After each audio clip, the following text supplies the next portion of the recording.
Assalamualaikum warahmatullahi wabarakatuh. Waalaikumsalam warahmatullahi wabarakatuh.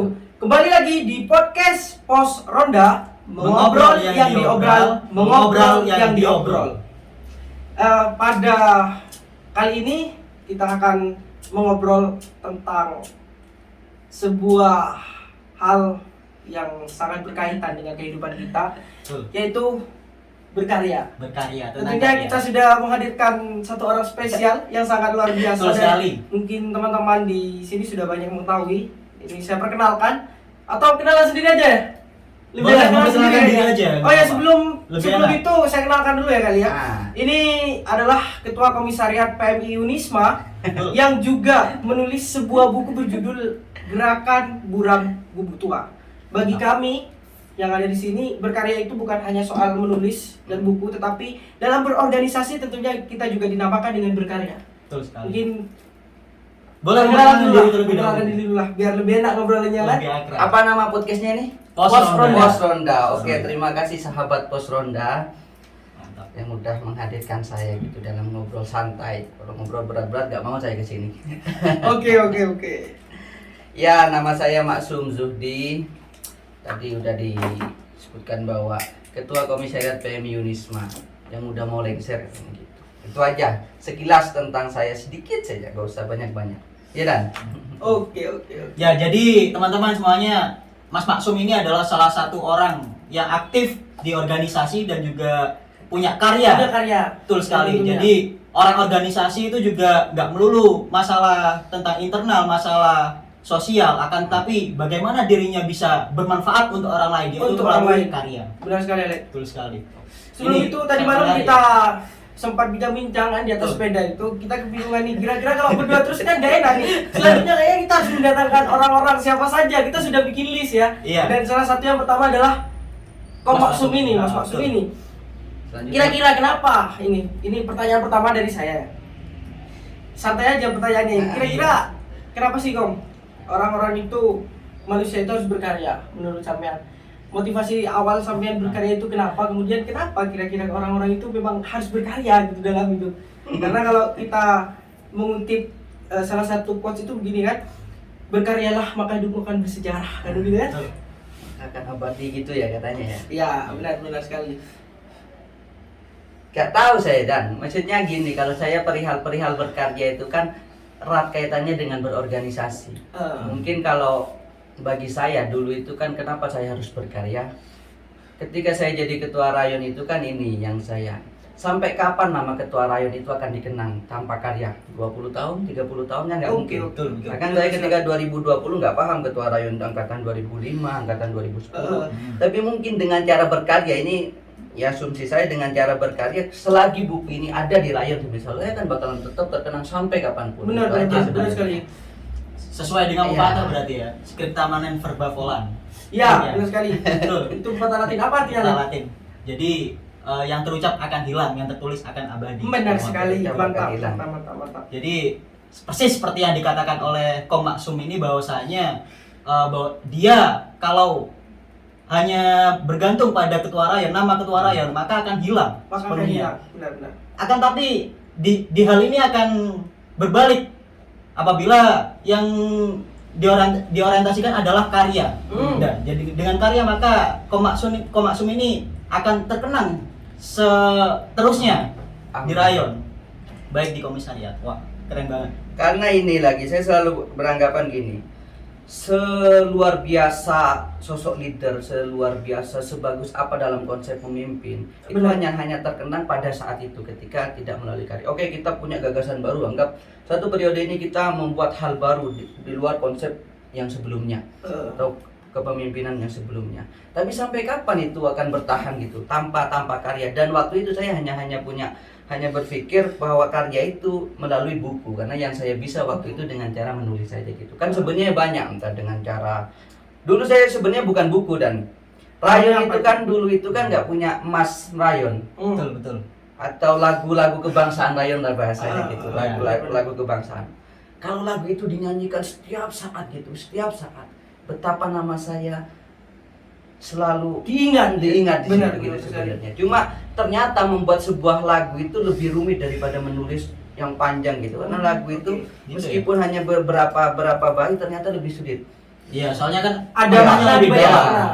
Itu. Lebih dalam kalau Nulis lagu itu hampir mirip dengan nulis puisi sebenarnya. Oh, gitu ya. Iya, ya. Ada majas juga, ada beberapa kata-kata yang dalam bahasa Inggris itu slang mungkin yang tidak umum dipakai oleh orang-orang. Nah, kemudian nih, Kong, kalau kita memaknai konteks karya, sebenarnya kan tidak hanya menulis saja. Sebenarnya kita bisa berkarya dengan apapun yang kita menjadikan hobi. Kalau Alex misalnya berkarya dengan merepresentasikannya pada lingkungan misalnya. Kalau Kong Maksumi mengartikan konteks karya ini seperti apa gitu? Kira-kira selain di luar menulis dan menjadi seorang pemimpin.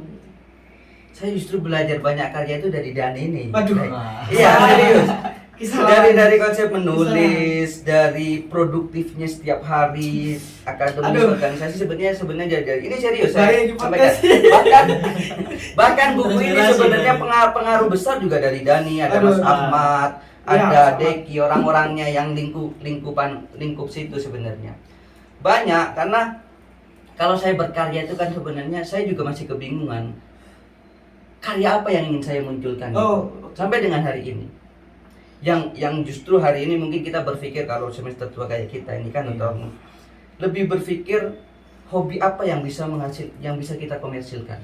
Meskipun pada dasarnya kan karya itu tidak harus berpikiran ke arah sana. Orientasinya tidak harus komersial ya. Money oriented dulu Iya. ya. Orientasinya memang bukan ke sana. Cuma pada akhirnya kita juga dituntut untuk ke ranah itu. Benar. Makanya sampai dengan hari ini pun saya menggarap beberapa proyek. Saya ngajak Dani semisal buat YouTube gitu. Iya, tapi masih rahasia ya dulu ya. Satunya ya. Masih rahasia. Masih rahasia ya satunya itu Ya, ya. ada beberapa proyek. Saya juga suka musik. Bagi saya itu juga berkarya, suka musik dengan cara saya kumpulkan anak-anak yang mungkin basicnya musik, ada gitaris semuanya. Saya coba komersilkan mereka atau supply mereka ke kafe-kafe. Itu yang kita garap. Saya sekarang punya dua garapan. Nah, tapi kan banyak hari ini kita itu waktu nganggur itu luar biasa hari ini itu. Kalau Iya, apalagi PPKM ini ya dengan kebijakan PPKM. Sebenarnya Kong Maksum ini menurut saya adalah salah satu orang yang multi talented juga.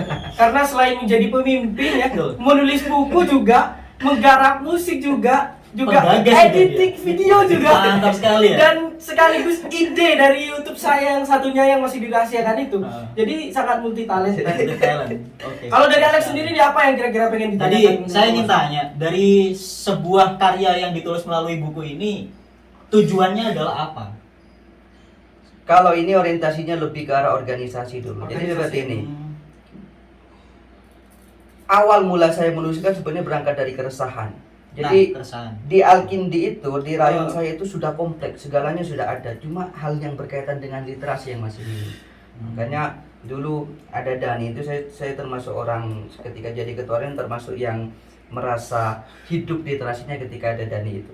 Cuma pada awal saya ingin merubah rayon itu ternyata hal yang berkaitan dengan kultur itu susah untuk dirubah. Lagi-lagi itu kan tantangan ya dengan kultur. Saya bahkan membuat perpustakaan dengan 300 lebih buku dari bermacam genre ada di rayon. Setiap 2 minggu sekali, bahkan saya masih sering beli buku itu masih ada plastiknya, nggak ada yang baca di rayon itu. Iya, sampai mungkin buku-buku itu masih grace semuanya ada masih plastik. Herannya saya anak-anak itu nggak ada gairah untuk melihat, seenggaknya membuka buku dari plastiknya itu maksudnya di Alkindi. Nah, cuma akhirnya saya punya konklusi sendiri bahwa ternyata untuk merubah organisasi itu bukan dirubah dari objeknya. Nah, tapi saya yang dirubah. Nah, itulah kenapa saya waktu itu mencoba rutin menulis. Dan alhamdulillah lahirnya buku itu betapa meskipun bagi saya ini buku ecek-ecek ya. Betapa anak-anak itu menganggap saya itu sosok yang luar biasa. Bahkan banyak yang termotivasi untuk membuat sebuah karya semacam buku ini. Nah, itu anak-anak hari ini. Bukan cuma Alkindi pada akhirnya, tapi di luar. Banyak juga yang akhirnya mengikuti jejak itu.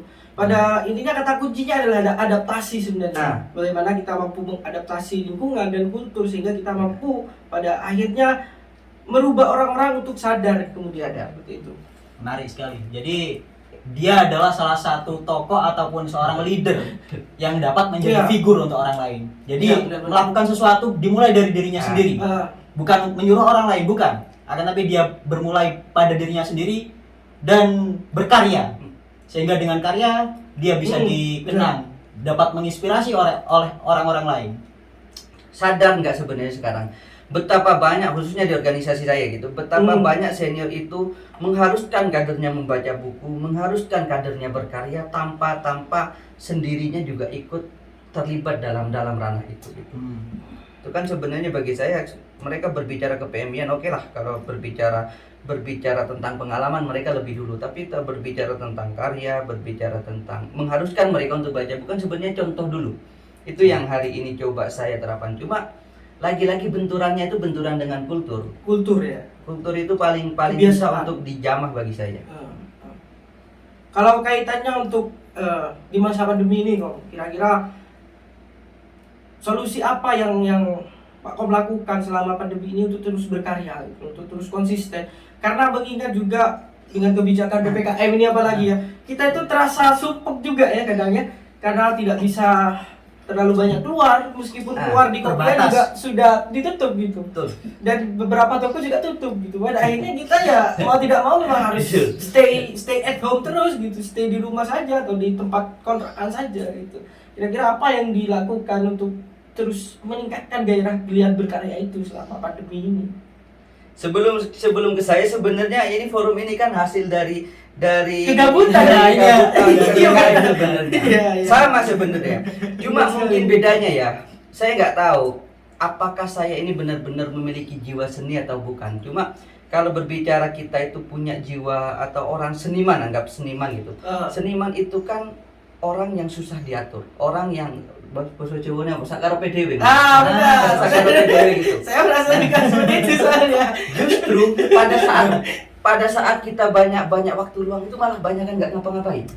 Itu saya justru ngerasa buntu itu ketika kita nggak ngapa-ngapain. Buku ini justru ditulis pada saat sibuknya saya luar biasa. Banyak tekanan. Iya. Oh gitu. Herannya saya gini, bahkan mungkin saya adalah satu-satunya ketua rayon yang menulis pada saat masa aktif jabatan. Ya banyak ketua rayon menulis, tapi pada saat selesai, misal 2 tahun setelah selesai jadi ketua rayon. Saya pada saat aktif menjadi ketua rayon menulis ini.